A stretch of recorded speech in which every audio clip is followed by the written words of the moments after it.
Hello, and welcome to this session of Skill Up.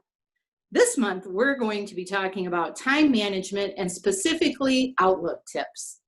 So one of the most common time management challenges is being overwhelmed by email. It's kind of like organizing your closet or your drawers. You either have a knack for doing it and keeping it that way, or you're overwhelmed by it. Hopefully, you'll be able to learn some new tips in this presentation that will make you more efficient. So first of all, let's talk about some email etiquette. When you're thinking about doing an email, writing an email, think about it as email the appropriate way to communicate. What's my expected response time? Do I need to send it multiple people the same message? Does it need to include written instructions for follow-up? Things that might be helpful to send in an email. Email is a great way to communicate, but only when it's relative. If it's relevant and people understand the importance of it, then they're going to read it. But if they don't feel it's relevant to them, you have a chance of them just skipping right past your email. So just because email is convenient, it doesn't always mean that it's the best way to communicate in every situation. So before writing, ask yourself, is this really a needed email? Is it necessary? And is this the best way to communicate? Or should a phone call or face-to-face conversation be better in the long run? The subject line should be very specific, particularly if it's referring to a date of a meeting or a deadline. When you use subject lines like FYI or a question, it really doesn't convey what you need or when you need it. And when you're as specific as possible, it also helps the person who receives a lot of emails sort through what they have and what they need to prioritize. And it's also very helpful when you use the search function and try to find an email. So make sure you use a really clear subject line. If you have a very long message, you should consider a phone call. Otherwise, keep your emails short and to the point. Be as brief as possible. This includes keeping your sentences short and easy to understand. And just because you want to be brief doesn't mean you should use common shorthands like BC for because or the letter U for you. You always want to be professional and spell out all of the words appropriately. It's also very easy to misconstrue the tone of an email. Just think of all the times you thought somebody was implying something that was a little bit rude, but they really didn't mean anything by it. So it's important, especially in business communication, to remain formal, even if you have a personal relationship with the person, and always err on the side of being polite, using proper punctuation, and in many cases, just skipping those emojis. If you feel frustrated or angry after you've received an email, it's best to take a bit of time before you respond. When you react in a negative manner, that tone can come across, and it just might cause more problems down the line. And as we all know, don't use all caps in a communication because that comes across as we're shouting or unprofessional. Proper use of business communication in email isn't just for the sender, also as the recipient. When you're checking your email, you want to do your part to communicate effectively. So don't leave your sender hanging. If you don't have time to write out a lengthy reply to an email, just sending them a note, letting them know you've received it and when you'll be able to respond by is very helpful. We also have additional email etiquette guidelines posted on the internet. If you just type email etiquette into the search box on the internet, it'll pop up and you'll be able to read even more tips about email etiquette. So let's talk about the timeliness of email. I think we've all gotten in the habit of using email when we expect an immediate response. And that's really not the best use of anyone's time. So if you want me to get back to you in 30 minutes or so, it's always best to make a phone call. People are not just sitting at their email waiting for you to email them and interrupting anything else they have going on. Nor should they be. It's not a good time management tool. If you want me to get back to you in a few hours, the best thing to do is text. And then if you want someone to get back to you in 24 to 48 hours, that's when you should send an email. Now, I know a lot of times we respond as quickly as we can, and we respond as soon as we have an answer for somebody, but our expectation should not be that we're going to get an instant response to an email. That's when you want to pick up the phone or even text somebody if appropriate. So what's your goal for your inbox? So one of the well-known methods is called Inbox Zero, where you try to keep your inbox at 0 emails. Now, I know very few people who are successful at this. I have thousands in my email, so I am not one to talk about this, but I'm really, really trying to get better. But the theory behind Inbox Zero is that there's 5 basic steps for every email that comes in. Something that you need to do, something that you need to maybe wait for more information, or you need to wait for a response from somebody else. There's emails that you delegate or forward on to other people. There's emails that you need to read, but not maybe right now. You can read them later. Or those emails where you can reply really quickly, it's done, you want to archive it and get it out of your inbox. So there is a handout on Inbox Zero that I would suggest reading if this is something you're interested in doing. And even if you're not an Inbox Zero person, there's a lot of good tips that can help make your email not so overwhelming. So I would suggest you go there. One thing you want to do with your Outlook is set up folders. And think of folders as a file cabinet, like you would for if you had a file cabinet in your office. You want to set up a file folder maybe for people, individuals that you get a lot of emails from, maybe by department or maybe by current projects. Outlook also comes with virtual folders, and there's specific folders built in, but you can create your own that will automatically search. So you can put search folders like for unread email. You could have one that's urgent email, so any email that maybe comes in from your manager goes into that urgent file. So no matter where it comes in your inbox, you can always look at these search folders and find those that you're looking for, which is a really great tip to do. So I'm going to show you my folders. I am a huge fan of folders. So I have some of these tips that we talked about on the Inbox Zero. I have do, which are things I need to do. So if an email comes in, it needs my action, I need to do something right now, I'm going to move it to that do folder so that I know I have to do this hopefully by the end of the day. If it's things just to read, then I'm going to put it in this read so that when I have my downtime, like the end of the day is not my most productive time, but that's when I like to do my reading and catch up on things like that. So I would typically do those at the end of the day.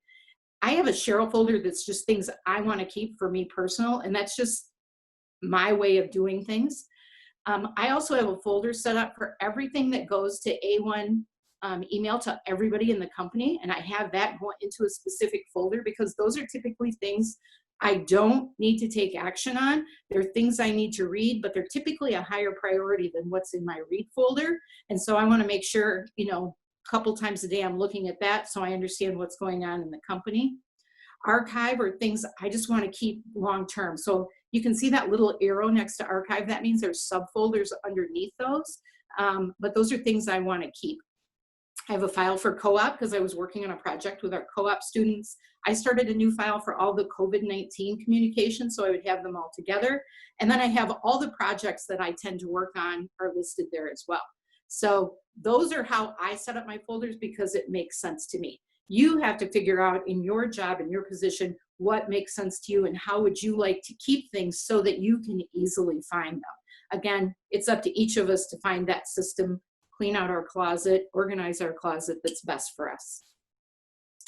So another thing you want to do is determine the view that's the most productive for you. So I've tried to do a lot of screenshots on these next few slides that will show you where to find things, but I want you to know that we're in the process of updating to Windows 365, and with that there'll be updates to Outlook. So your screens and these menus may change slightly. The functions will all still be there, but they may look a little different. So if you have trouble finding them, you may want to search for it or Google it and you can find out. But if you look at this view, you can see the first there, you can change the view, there's view settings. You can set this up however you want your Outlook to look. A lot of people have a preferred screen. Most of us just use the default because that's what we started with, that's what we know, and now we're comfortable with it. But I would encourage you to go and poke around on here and see how you could change your view of Outlook that might work better for you. There's a lot of different options and ways that you can customize Outlook. Another thing that you want to really become familiar with is the search box and search tools. So when you're in your inbox, at the top of all of the list of emails, there's a search box, and you can type things in there. You can put somebody's name, you could put a word, and it will try to search all of your inbox. You can search subfolders, and it will help you find the email you're looking for. But a more advanced thing would be to look for the search tools. When you're on the File tab, look for search tools. And there's a lot of different ways that you can search things as well. So if you're really trying to find something and you can't find that email, chances are if you come in here and you use some of these options, you're going to find a tool that works for you to find that email that you know you've saved somewhere. This is really good when you're doing folders, because sometimes you put things in folders and then you can't find where you put them. Another tip would be to use rules. So I love rules. On this next screen, you'll see where you can find where rules are. So if you go into File and then Info, and down at the bottom it says Manage Rules and Alerts. So you can use this to direct emails directly to those folders. So if you remember, I have a folder set up for all of the A1 FCU emails. So I set up a rule that said anytime an email comes in that's addressed to A1 FCU all, put it in this folder. So it doesn't go in my inbox, it automatically goes in that folder. And then it helps keep my inbox cleaner. You can set up auto direct rules for lots of different things.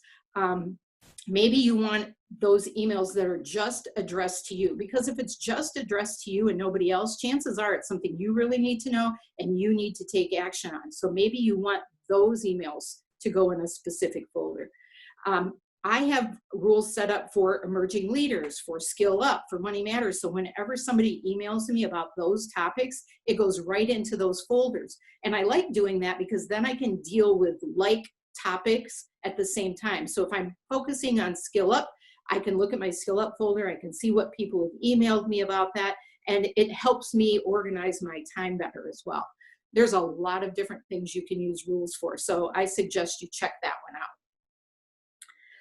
The next thing to think about, if you don't want to do all of the folders like I had suggested, that may seem overwhelming to you. If you go back to our inbox 0 screen, maybe you just set up 5 folders, and they are these 5: to do, awaiting response, delegated, read later, and done. And you just simply organize them that way. That would at least help keep your inbox a little bit organized. So if what I do seems overwhelming, maybe take a smaller approach.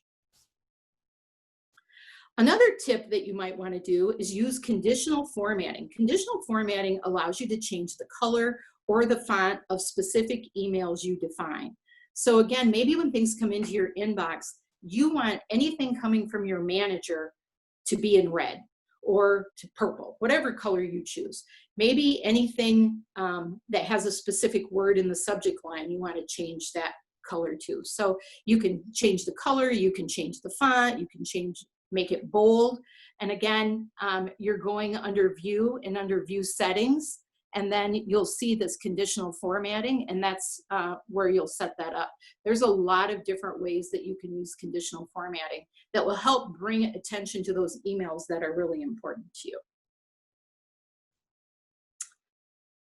Another tip, especially if you send out the same repetitive emails all the time, is to set up Outlook templates.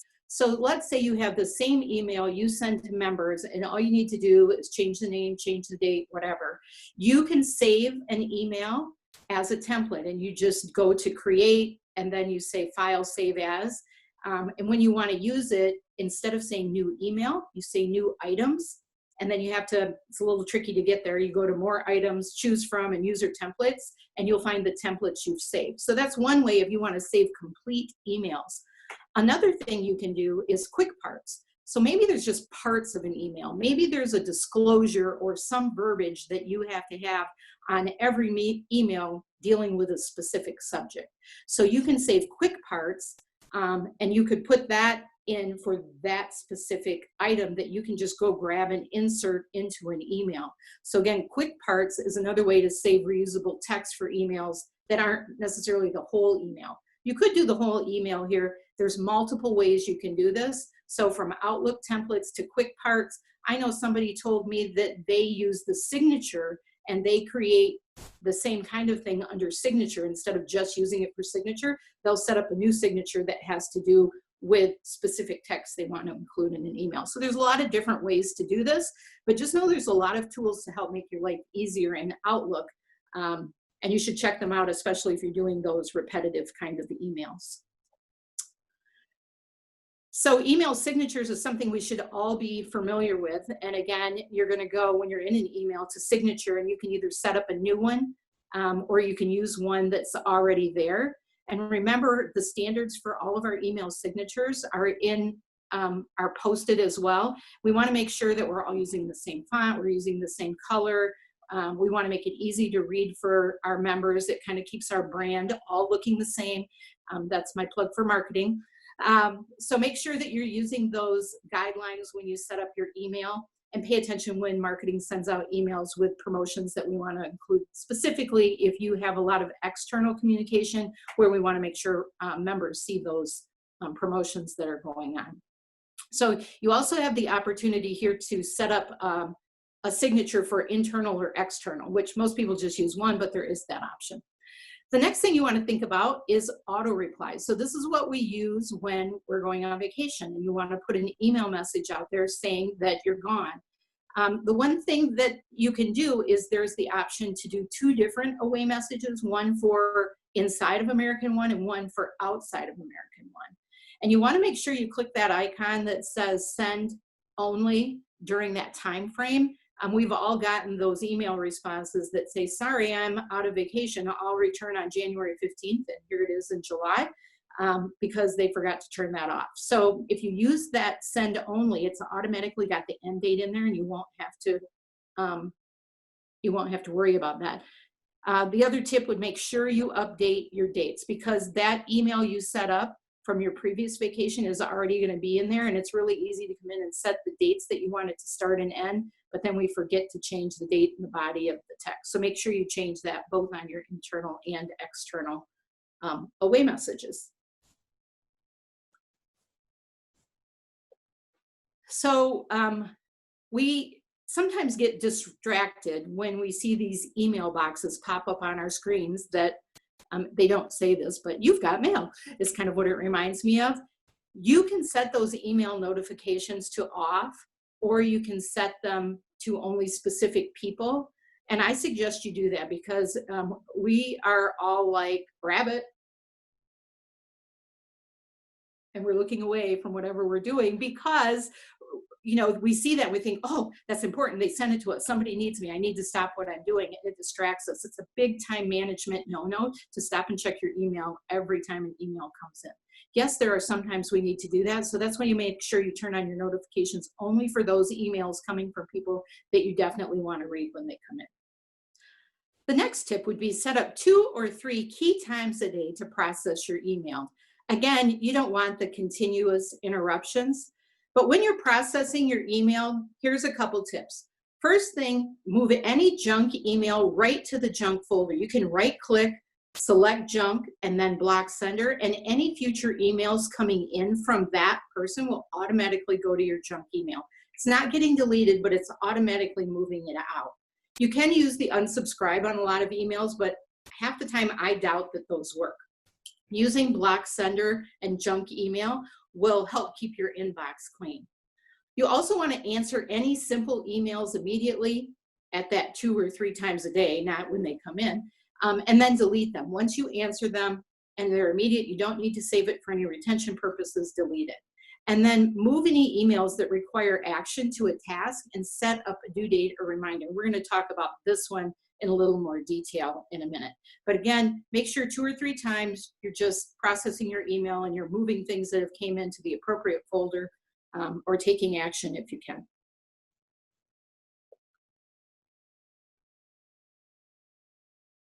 So you also need to block time for email maintenance. And this is once a month, twice a year, something like that. And maybe even weekly on this first one. You want to review and empty your junk mail folder to make sure nothing accidentally got into your junk mail folder. Some other tips would be to sort your inbox by the sent by, and then you can delete anything that's unneeded or no longer relevant emails. You can sort them by date.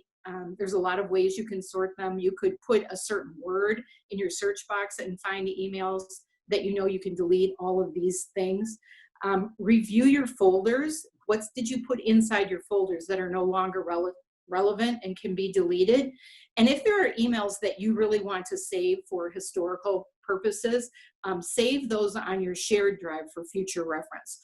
All of these things will help reduce the storage of your email, and it frees up space on our servers. So I know IT will thank us for keeping our inboxes nice and clean. So we're going to get into talking about some tips that some of you and some of our peers have sent in. So Christian sent in the tip about using the task list instead of clogging your inbox. So again, moving your email to a task, and then you can set up a due date and a reminder date, and that helps you get organized, and it stops you from missing due dates on things. So maybe somebody sends an email that says, please respond by X date. So if you drag that down, and I highlighted at the bottom of that little thing where tasks are, you simply drag the email down to task, and a screen will pop up, and you can set a due date, you can set a reminder date. So maybe you want the reminder date to be a couple days before it's due, but then it will be in your task box. You can still, the email will still be there, and you can still move it over to a folder, but it's going to pop up then, and you can see it if you have your view set up. I have my view set up so I can see my task on the lower right hand side. So I always know what tasks are due each day and what's coming, and it really helps me stay organized. So Christian was kind enough to send a handout with all of those details. So they're posted on the intranet as well, and you can see how exactly to do that step by step. Another tip came from Amanda, and she suggested that rules tip. So using that rules tip to sort all incoming emails. And at the start of each day, she goes through each one of her folders. And then she also has 2 additional folders that say complete today and complete this week. So she makes sure she tries to sort everything into one of those folders, and all new items each morning get all new items that come in, she sorts into those folders, so that helps her stay organized as well. And then 3 times a day, she sorts incoming emails the same way. So again, trying to work that 0 inbox and keep everything organized is what's due and what do I need to work on. So great tip there from Amanda. The next tip comes to us from Bridget, and Bridget said, it's important to stay organized, just like the US mail. When she brings the mail into the house and you sort it, it doesn't even come into the house. You don't walk by the trash without throwing out her junk mail. And she does the same thing with her email. She believes you shouldn't touch it twice. So make sure you get rid of all the junk email, things you don't have to do, and that leaves you time to think about the tougher items that you need to respond to. Malcolm said that he's a real big fan of checklists. So he likes using either paper or the sticky note app. He likes that it acts as a visual aid, so he doesn't have to rethink about things for the day, and he tends to organize them by the date and time they need to be complete. If you're not familiar with the sticky app notes, just go to the window icon in the lower left-hand corner of your screen, and you'll see a list of different applications, and you're going to look for sticky notes. So if that's something you're interested in, you can check those out. You can save them to your desktop. Fun kind of thing to use to keep your to-do list clean. Thanks, Malcolm. Our next tip comes to us from Teresa. Teresa uses that conditional formatting that we talked about, and she also uses folders. So she has them all color-coded based on different topics that are coming in, and she knows that each email coming in, depending on what the topic is or what the color is, she knows what the topic is, and it's easy for her to stay organized this way. She also uses appointments, and she keeps her view set, so you can see that on the side of all of her email, what her appointments are, and she uses the pop-up reminders, and then she sets reminders on her phone calendar for any personal appointments, so she's always knows what's going on. A great way to stay organized. Thanks, Teresa, for that tip. Our next tip comes from Alex. She's a big fan of folders too. She has folders for people and for projects and for other departments. And she also uses the notification to make sure that anything that comes in from her managers shows up quickly so she can get to them right away and she can see them popped up. So great tips from Alex to stay organized as well. Liz really tries to do the zero inbox, but she said it can be hard, and we all know that. So she tries to address as many things as possible before the end of the day. She also uses folders, and she likes to keep things for reference. She has a lot of vendors she deals with, so she likes to be able to pull those up. So, but she makes sure she goes through them annually so they don't get too full and take up too much space, so she deletes them as they come in. But she really likes having those vendor files available so she can pull them up as she needs them. So staying organized is very important to Liz. So thanks, Liz, for that tip. So a lot of great tips here from your peers and some other things that maybe you can use. There's several handouts this session. So we have the one from Christian about using tasks. There's one for zero inbox, and there's one for conditional formatting and things as well. So look at those tip sheets. They give you more specific instructions on how to do those. Remember, we are moving to Windows 365, so how you get to some of these things may change, but the functionality will still be there. So remember to print out your next steps list and think of 3 ways that you can better use Outlook to be more efficient, and tell somebody about it so you have an accountability partner. Talk to the person sitting next to you and ask them what their favorite tip is to stay organized, and I promise your closet will look a lot better than it does today. Thanks and have a great day.